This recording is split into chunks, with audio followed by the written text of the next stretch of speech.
Irmãos, é um privilégio poder estar aqui nessa noite e poder compartilhar da palavra de Deus com essa igreja. E eu fico pensando, será que todos vamos chegar lá? Será que todos vamos nos encontrar lá? Olhando para vocês, eu penso, eu estou indo para lá, talvez daqui a pouco, não sei, mas eu vou poder estender a minha mão e dizer: valeu a pena encontrar você aqui. Será que vamos ter essa oportunidade? A Bíblia diz, Jesus diz que aquele que amar mais papai, mamãe, esposo, esposa do que ele não é digno dele.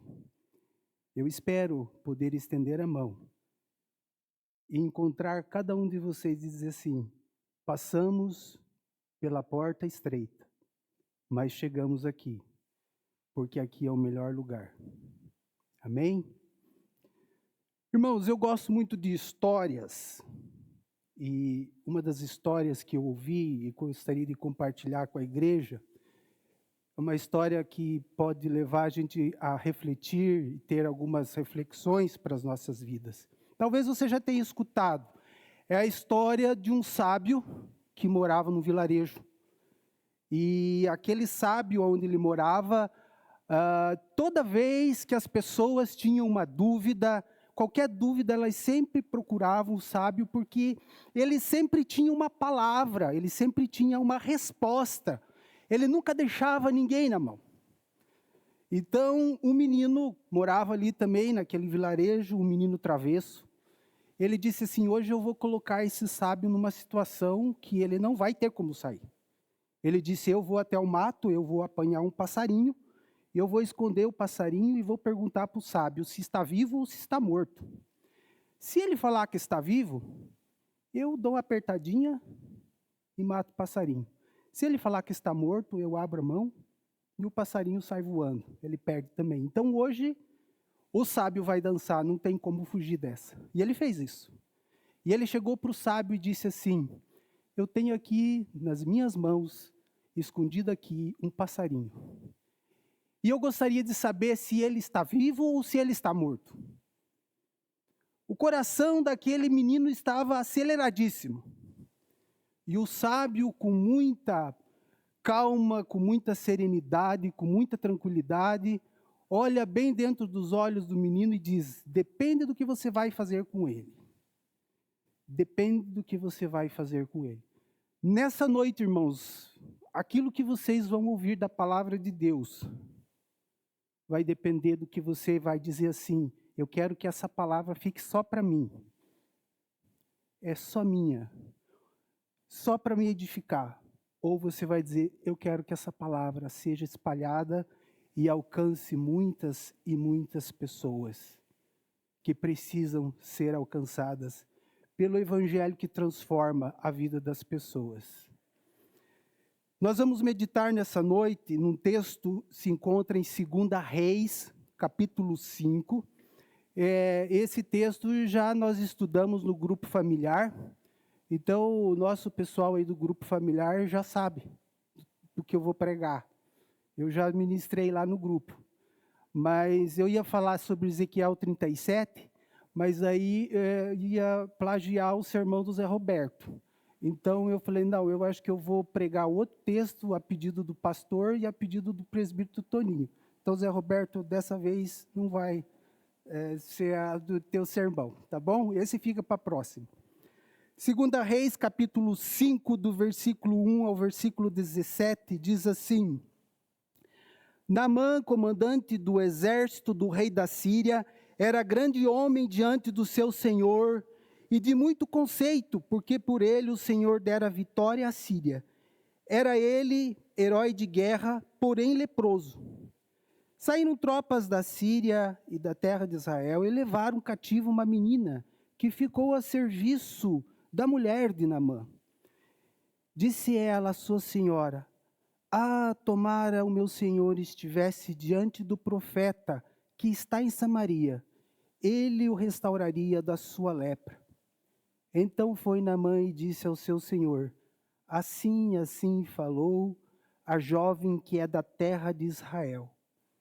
Respondeu o rei da Síria: vai, anda, enviarei uma carta ao rei de Israel. E ele partiu, e levou consigo 10 talentos de prata, 6.000 ciclos de ouro e dez vestes festivais. Levou também ao rei de Israel a carta que dizia: logo em chegada a ti esta carta, saberá que eu te enviei Naamã, meu servo, para que cures da sua lepra. Então, lido o rei de Israel a carta, rasgou as vestes e disse: acaso sou Deus com o poder de tirar a vida ou de dá-la? Para que este envie a mim um homem para eu curá-lo da sua lepra? Notai, pois, e vede que procuras um pretexto para brigar comigo, para romper comigo. Ouvindo, porém, Eliseu, o homem de Deus, que o rei de Israel rasgara as suas vestes, mandou dizer ao rei: por que rasgaste as suas vestes? Deixa vir a mim e saberás que há profeta em Israel. Veio, pois, Naamã com os seus cavalos e os seus carros e parou à porta da casa de Eliseu. Então Eliseu lhe mandou um mensageiro dizendo: vai e lava-te 7 vezes no Jordão, e a tua carne será restaurada, e ficarás limpo. Naamã, porém, muito se indignou e foi dizendo: eu pensava que ele sairia, ia ter comigo, e ele invocaria o nome de Deus e moveria a mão sobre a lepra e restauraria o leproso. Não são porventura Abana e Farfas, rios de Damasco, melhor do que todas as águas de Israel? Não poderia eu me lavar neles e ficar limpo? E voltou-se e foi com indignação. Então se chegaram a ele os seus oficiais e lhe disseram: Então se chegaram a eles os seus oficiais e disseram: meu pai, se tu houvesse dito ao profeta alguma coisa difícil, acaso não farias? Quanto mais já que apenas tu disse: lava-te e ficarás limpo. Então desceu e mergulhou no Jordão 7 vezes, consoante a palavra do homem de Deus, e a sua carne se tornou como uma carne de criança, e ele ficou limpo. Voltou ao homem de Deus, e ele e toda a sua comitiva, pôs-se diante dele e disse: eis que agora reconheço que em toda a terra não há Deus, senão em Israel. Agora, pois, te peço, aceites um presente do teu servo. Porém ele disse: tão certo como vive o Senhor em cuja presença estou, não aceitarei. Ele insistiu para que aceitasse, mas ele recusou. Versículo 17, disse Naamã: se não queres, peço-te que o teu servo seja dado levar uma carga de terra de 2 mulos, porque nunca mais oferecerei esse teu servo holocausto, nem sacrifícios a outros deuses, senão ao Senhor. Vamos orar? Pai, nós estamos, Senhor, diante da Tua presença. O Senhor, ó Deus, que é o Deus soberano, onipotente, onipresente, onisciente, o Deus do impossível, aquele Deus que não se limita ao tempo, ao espaço, o Deus que pode todas as coisas. E o Senhor, quando determina salvar uma pessoa, ó Deus, nós sabemos que o Senhor realiza essa obra. E, ó Deus, que a Tua palavra nessa noite, Senhor, venha nos alimentar e que nós possamos, ó Deus, ser abastecido pela Tua palavra. Que o Teu Espírito Santo, ó Deus, é aquele que ministra com excelência, é aquele que é o professor que pode nos ensinar com toda a autoridade e com toda a simplicidade, Senhor. E que possamos, ó Deus, agora receber a Tua palavra com alegria nos nossos corações, ó Pai. Assim nós oramos e te agradecemos, em nome de Jesus. Amém. Amém. Eu pensei no tema dessa noite: floresça aonde você está plantado, ou floresça aonde Deus te plantou. Esse texto vai falar sobre um homem muito importante. Naamã era um general, era um comandante que ele comandava o exército sírio. E nas suas campanhas de guerra, ele invade Israel e ele leva consigo uma menina que ele não conhecia. Mas o texto vai dizer aqui que em todas as suas batalhas e em todas as suas vitórias, ele não conhecia Deus. Mas Deus dava vitória para ele. Ele não conhecia Deus, ele não tinha intimidade com Deus. Ele não tinha nenhum tipo de relacionamento com Deus. Mas Deus dava vitória para ele. Então ele era uma pessoa muito bem sucedida. Ele era uma pessoa muito bem conceituada. Talvez no seu escritório, no seu gabinete militar, cheias de medalhas e condecorações, porque ele era uma pessoa que dava só lucro para o seu país. Mas ele era uma pessoa doente. Ele estava com uma doença, lepra, e essa doença estava corroendo o seu organismo, o seu corpo, e ele não ia durar muito. As pessoas sabem que no passado, quem tinha essa doença era complicado.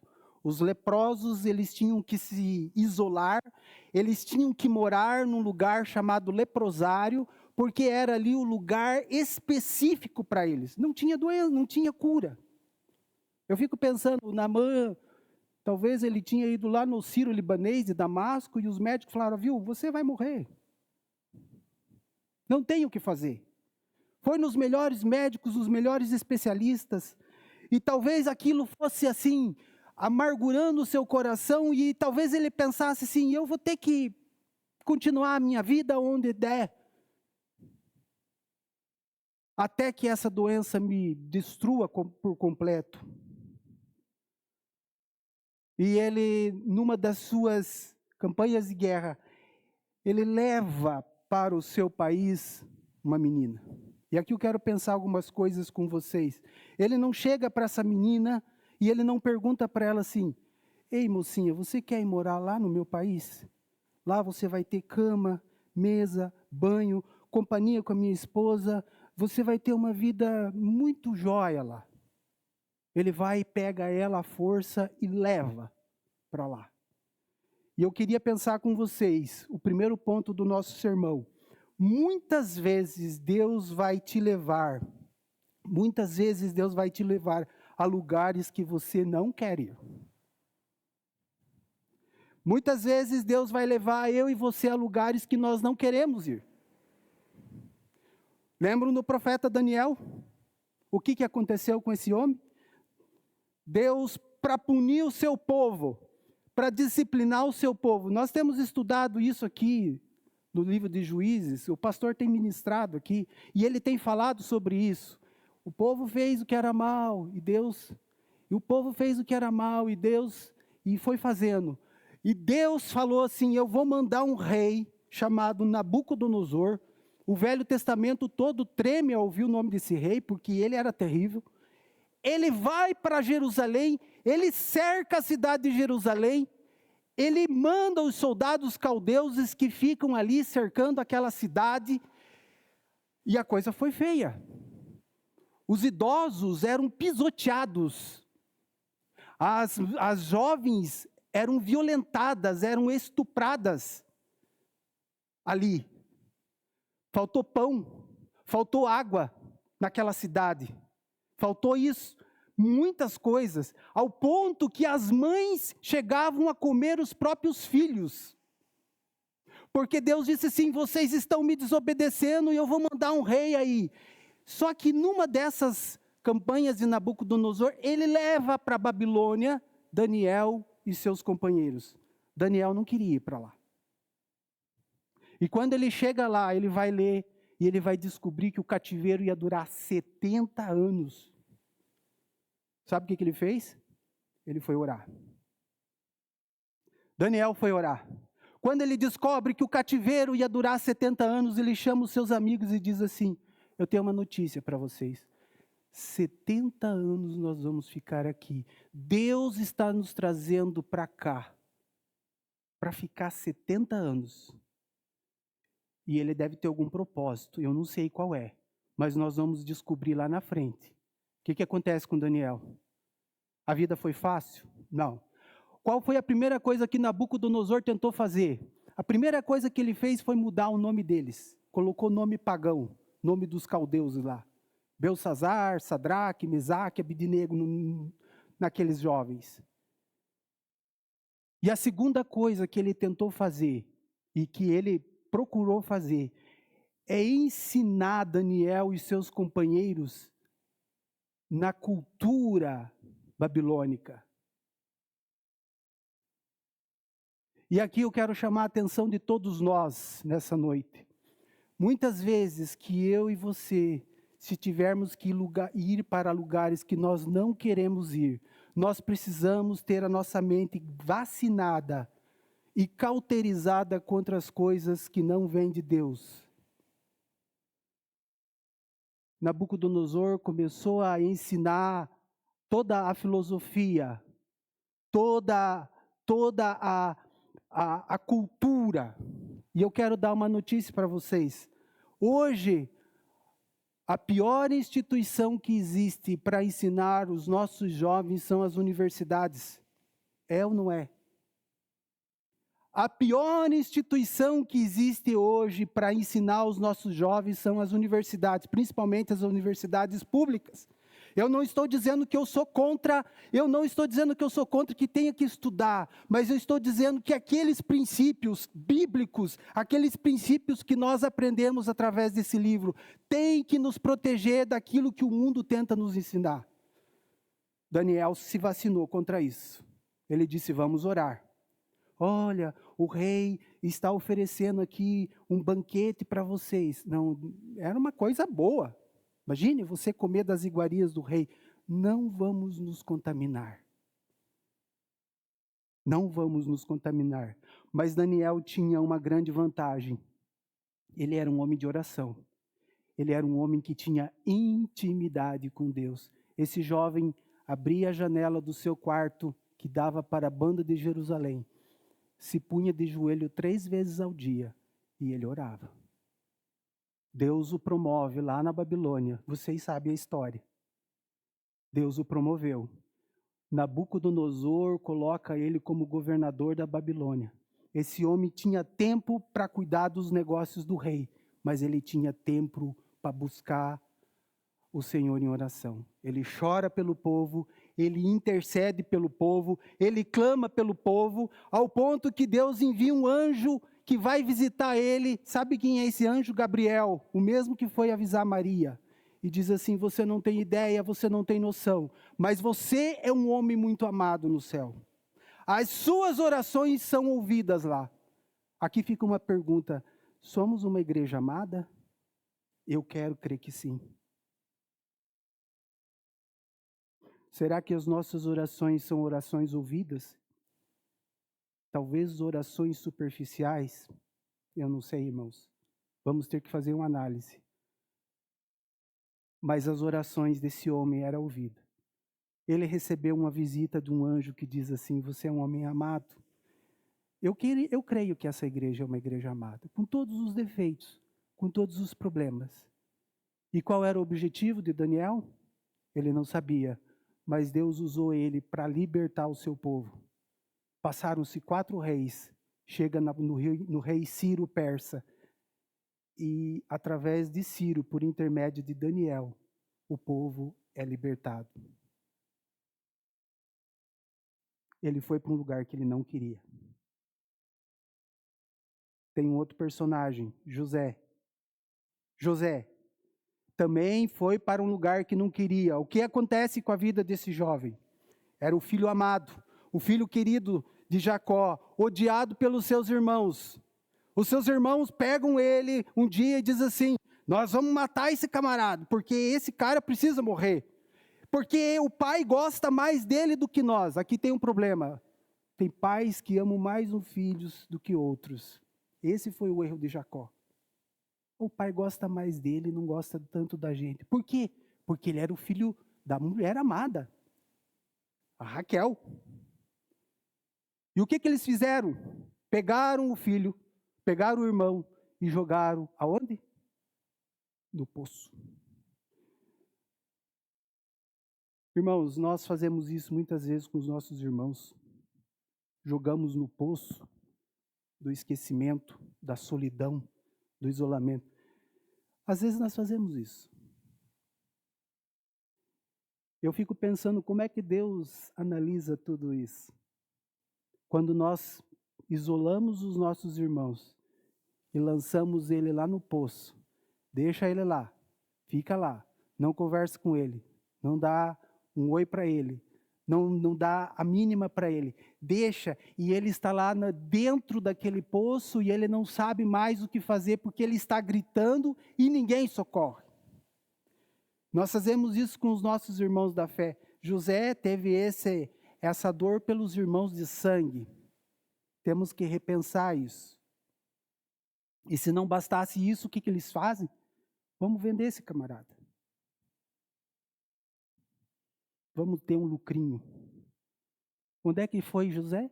Foi parar no Egito. Então, esse homem, talvez ele estaria pensando assim, Deus, o que o Senhor está querendo tratar na minha vida? Muitas vezes nós fazemos esse tipo de pergunta. Deus vai tratar nas nossas vidas e nós não sabemos como que vai ser esse tratamento. Às vezes você está com o nariz muito empinado, às vezes você está com o topete muito levantado e Deus diz assim, eu vou disciplinar você. Você vai ter que aprender. Você vai ter que ser domadinho, polido, porque se você não passar por isso, você fica muito soberbo, e isso é do nosso coração. Nós muitas vezes ficamos soberbos por muitas coisas. Esse cara vai parar onde? Lá no Egito. Quando ele chega lá, ele vai morar na casa de um homem chamado Potifar. E Potifar diz assim, ó, eu gostei de você e eu sei que tudo que você põe a mão prospera. Mas aqui tem um detalhe, só não encoste na minha mulher. E o resto eu sei que você vai dar conta do serviço. E o diabo vai lá e fica falando no ouvido daquela mulher, e aquela mulher diz assim, ô José, deita comigo. Eu sou uma mulher tão carente, não posso fazer isso. Eu sirvo um Deus, eu tenho um compromisso com meu Deus, eu tenho uma vida com meu Deus, eu tenho um relacionamento com meu Deus, e eu não posso me envolver com essas coisas que você está propondo. Vocês já pararam para pensar se o José dorme com aquela mulher? O sonho dele vira pesadelo. Porque ele tinha contado os sonhos para os seus irmãos. E ele disse assim, eu sonhei que ia acontecer isso, e eu ia ser uma pessoa importante. Então, se ele fizesse alguma coisa que resbalasse, não ia dar em nada mais. Lá no Egito, lá onde ele estava, lá no Egito agora, a coisa começa a ficar ruim para ele. Ele começa talvez a entrar num processo de desespero, dizendo assim, Deus, o que está acontecendo? É como se Deus estivesse falando para ele assim, José, calma, que a sua hora ainda não chegou. Nós fazemos isso. Parece que Deus nos abandona, parece que Deus vira as costas, parece que Deus não escuta mais as nossas orações. E nós não temos esse tipo de paciência. Nós não temos. Mas parece que a vida de José vai se tornando uma vida assim, uma hora ela vai melhorando, outra hora ela vai piorando. Uma hora ela começa a ter uma certa ascensão e de repente ela começa a baixar. O que ele faz? Ele vai interpretar o sonho do copeiro. E o copeiro, quando vai ser restituído à corte, José comete um erro, que nós todos cometemos. Ele chega para o copeiro e diz assim, lembra-te de mim quando estiveres lá na corte do faraó. Aqui nós cometemos um erro, porque muitas vezes nós recorremos aos recursos humanos e esquecemos de recorrer a Deus. A gente vai recorrer a Deus só em último caso. Por causa disso ele ficou mais tempo na cadeia. Por causa disso, ele ficou mais tempo lá no calabouço. Eu não sei o que passou no coração desse homem, mas ele deve ter ficado transtornado, ele dizendo assim: eu não sei o que eu fiz para merecer tudo isso. Calma, José, a sua hora vai chegar. Nós temos que ter mais dependência de Deus. Nós precisamos ser mais dependentes do Senhor. Vai fazer uma coisa, ore, Deus, eu quero que o Senhor fale comigo, que o Senhor me mostre. Ou às vezes a gente tem assim um desvio de dizer assim: será que o fulano lá não pode interceder? Será que o fulano não pode achar um outro caminho? José tentou fazer isso. Deus ia promover ele. E quando ele é promovido, quando ele chega lá no Egito, na corte do faraó, o faraó disse assim: eu soube que você interpretou um sonho e eu preciso que você revele alguns sonhos aqui. E ele revelou o sonho do faraó. E o faraó falou assim: é você que eu quero para ser o meu governador. Eu fico imaginando, gente, no dia que o faraó foi nomear o José como governador do Egito. Ele disse: eu estou pensando em nomear esse cara aqui como governador do Egito. Tem alguém contra? Os soldados já estavam tudo com a mão na espada para cortar a cabeça. Por quê? Porque era Deus que estava por trás, dizendo assim: a tua hora vai chegar, você vai ser promovido. E agora esse homem, ele é o que manda lá. Era o propósito de Deus. Floresça onde você está plantado. E ele começou a florescer. Agora é o homem que vai resolver o problema do mundo inteiro. Ele tem a chave do Banco Central do Egito, ele tem a chave dos celeiros do Egito, para socorrer todas as nações e inclusive a família dele. Imagine os irmãos dele chegando lá para comprar comida. Agora vocês vieram aqui, mas na hora de vocês me botar no poço, foi assim que ele agiu? Não. Nós agimos muitas vezes assim, irmãos. Precisamos mudar, porque muitas vezes nós agimos assim. Nós agimos assim. E nós temos que orar e dizer: Deus, eu não quero ter um coração desse jeito. Eu não quero ter um coração duro, um coração que não sabe perdoar.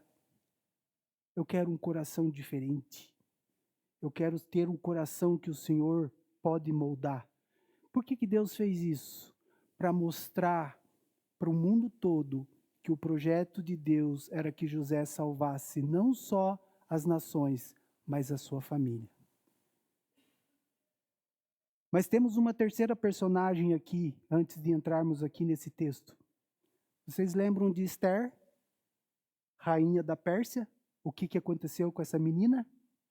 O rei mandou fazer uma festa e mandou chamar a rainha, a Vasti não foi. Ela disse: eu não vou. Ele disse: então também não te quero mais como rainha. Pode tirar a coroa dela e despedir ela. Não quero mais. Mandou reunir todas as virgens do império e numa dessas foi Esther. Ela queria ir? Não. Ela não queria ir. Ela foi de boa vontade? Não foi, mas ela teve que ir. Por que ela foi? Porque Deus tinha um projeto na vida dela, um projeto para libertar o seu povo.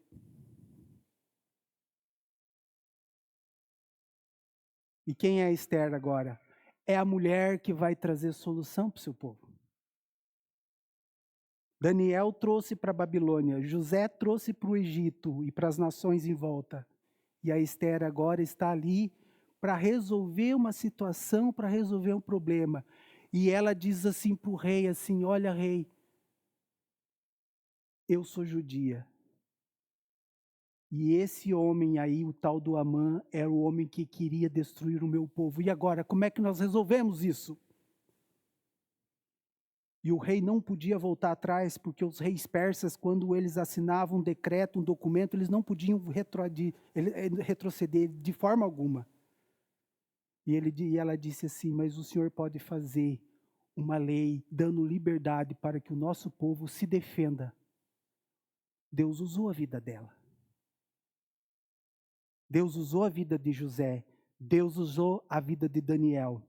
Mas aqui nesse texto, nós vemos uma menina que ela não tem expressão de uma princesa, de uma rainha, ela não é uma governadora, ela não é uma pessoa do alto escalão político, ela é apenas uma menina que vai parar na casa de um homem doente, leproso. E ela, sem saber, sem ela saber, Deus escala ela para ser uma das maiores missionárias do Antigo Testamento. E ela vai dizer assim, ela tem uma estratégia missiológica. Nós, como igreja, precisamos ter uma estratégia missiológica. Ela não chega diretamente para o seu senhor, mas ela começa a falar para a esposa dele, dizendo assim, olha, lá em Jerusalém, lá em Samaria, tem um homem de Deus que pode resolver o problema do seu marido. Lá tem uma pessoa que pode resolver o problema do seu esposo.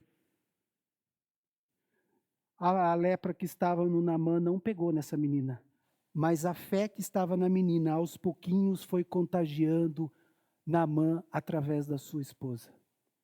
A pergunta que fica é, como nós como igreja temos contagiado as pessoas? Como que nós temos feito isso?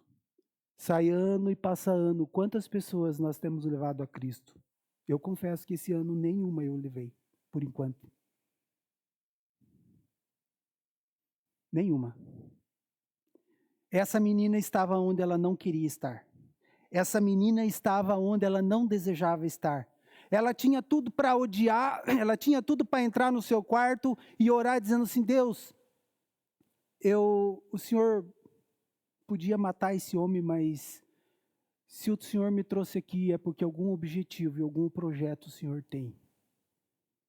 Fale do meu amor, fale do meu poder, fale da minha soberania, fale do que eu sou capaz e eu vou curar esse homem. E para onde que Naamã vai agora? Ele precisa ir para a nação que ele destruiu. E eu fico imaginando assim que Naamã agora ele tem que tomar essa decisão. Eu preciso sair do meu país e ir até Israel, lá aonde eu destruí, porque a cura está lá, a solução está lá, os meus problemas que serão resolvidos estão lá. E ele vai com um coração muito alegre, mas com objetivos errados. Ele vai com as suas carruagens cheias de tesouros, porque ele acha que aquilo ele vai comprar a bênção. E ele pensa que ele vai comprar. E ele vai com todos aqueles tesouros para lá. Toda a idolatria no seu coração, todas essas coisas, e ele pensa assim, eu vou chegar lá e eu vou comprar a bênção, eu não quero chegar de mãos abanando lá em Israel, porque eu quero sair de lá sem dever absolutamente nada. Só que tem um problema, ele vai na pessoa errada. Ele chega na casa do rei, o rei não ia resolver os problemas dele. Muitas vezes as pessoas têm frustrações, porque elas vão em lugares errados. Em vez de ir direto a Jesus, elas vão buscar a bênção da cura, do milagre em outras coisas. Mas a bênção da salvação é só Jesus que pode dar. É só Ele que pode dar a bênção da salvação. Ninguém mais pode. Não existe outra forma de você ser salvo se não for através de Jesus. E quando ele chega lá em Damasco, lá em Israel, o rei diz assim, eu não posso resolver o teu problema. O teu problema quem pode resolver é o profeta. Os nossos problemas só podem ser resolvidos por Jesus.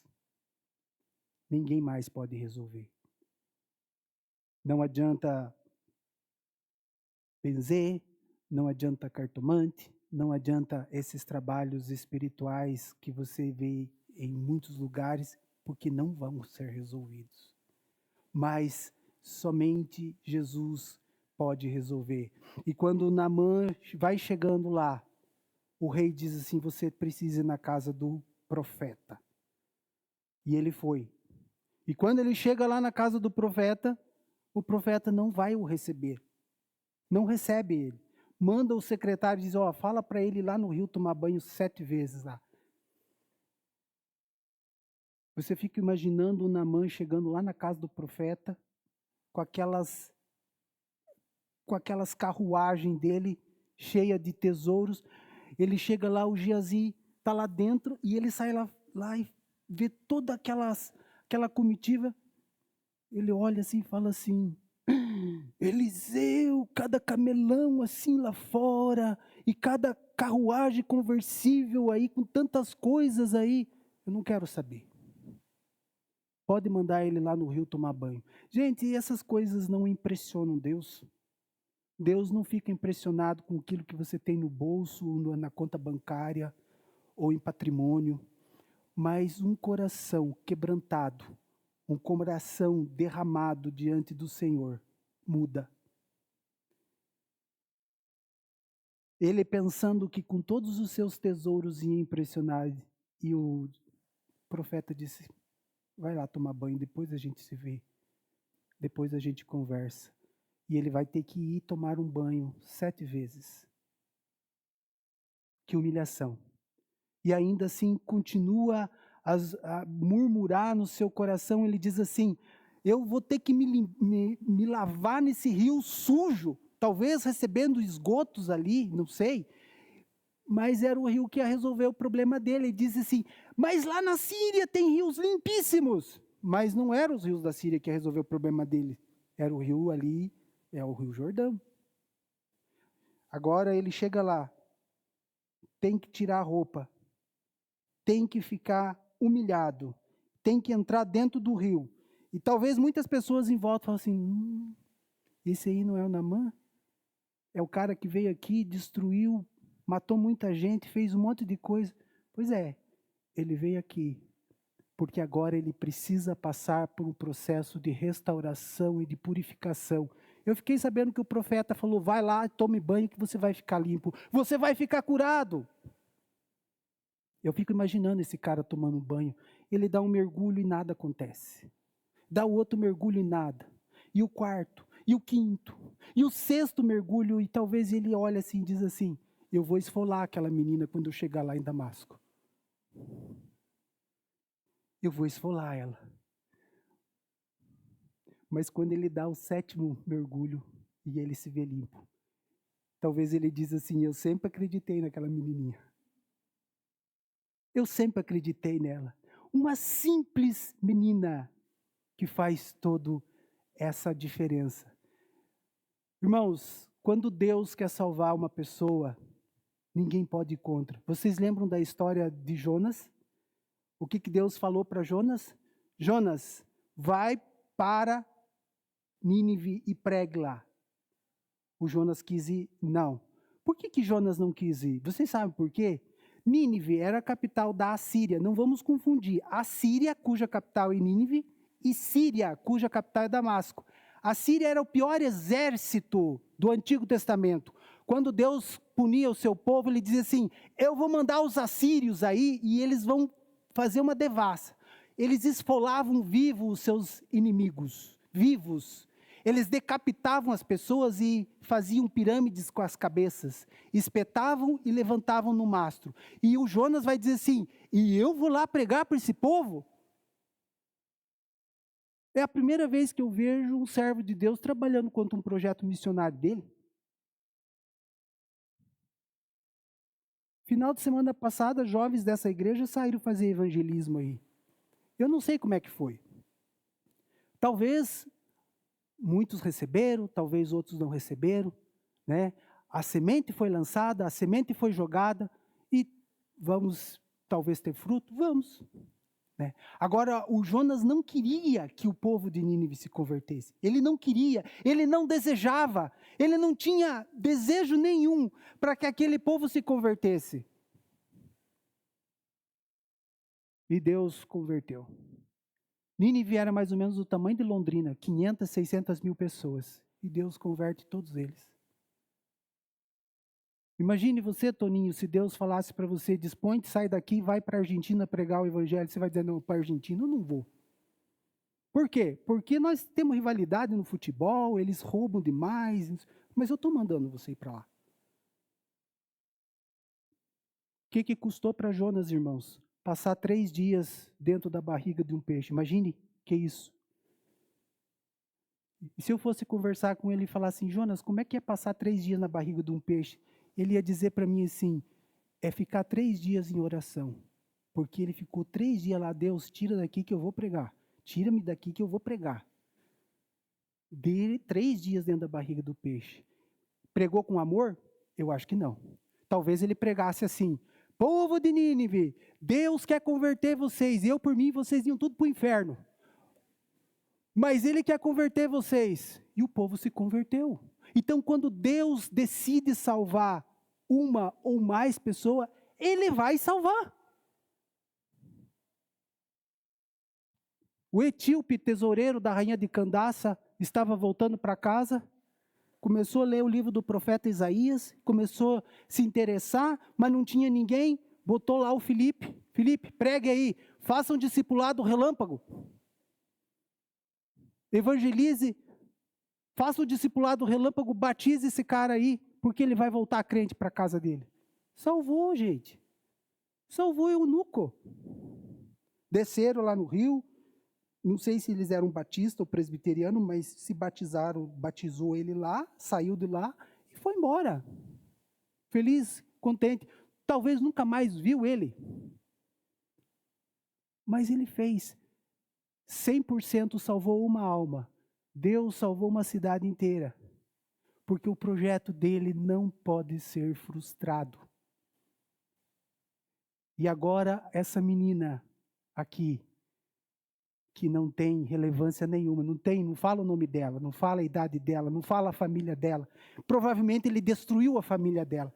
Mas ela vai e fala.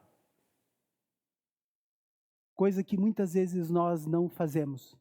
Gente, tem muitos pastores que se você entrar nos gabinetes pastorais, é cheio de diplomas, de certificados, de uma série de coisas, mas que nunca levou uma alma a Cristo. Tem doutorado em divindade, pós-doutorado não sei no que, missão e não sei no que, e um monte de coisa, mas nunca levou uma alma a Cristo. Nunca disse. Prega bem, fala bem, mas nunca fez isso. E agora, esse cara volta para casa. E ele está retornando para o seu país. Como é que foi o encontro dele com aquela menina? Eu acho que foi emocionante. Talvez ele disse assim, eu judiei tanto de você. Eu massacrei os seus pais, os seus irmãos, a sua nação. E você foi a pessoa que se importou com a minha vida. Você foi a pessoa que se importou com a minha vida, que falou. Agora ele podia talvez andar nas ruas de Damasco, dar palestra, dar testemunho, dizendo assim, o que aconteceu, Naamã?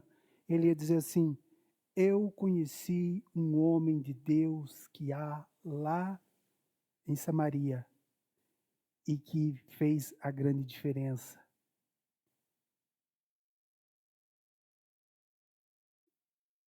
Para mim, essa menina é algo que aponta para o Evangelho, que é a palavra de Deus, que eu e você temos acesso. Eliseu, num primeiro momento, é aquele que aponta para Deus que não nos recebe sem passar pelo Jordão, que é Jesus. Somente Jesus que podia fazer purificação de todo o pecado. Precisamos passar pelo Jordão. Depois que passamos pelo Jordão, aí sim podemos ir até Deus. Depois ele foi lá, conversou com Eliseu e disse assim: eu estou feliz, vou voltar para o meu país. E eu posso levar um pouco de terra aqui? Pode, porque o meu coração só vai se dobrar diante do Deus de Israel. Eu vou ter que levar o meu rei lá na capela, lá, segurar ele lá.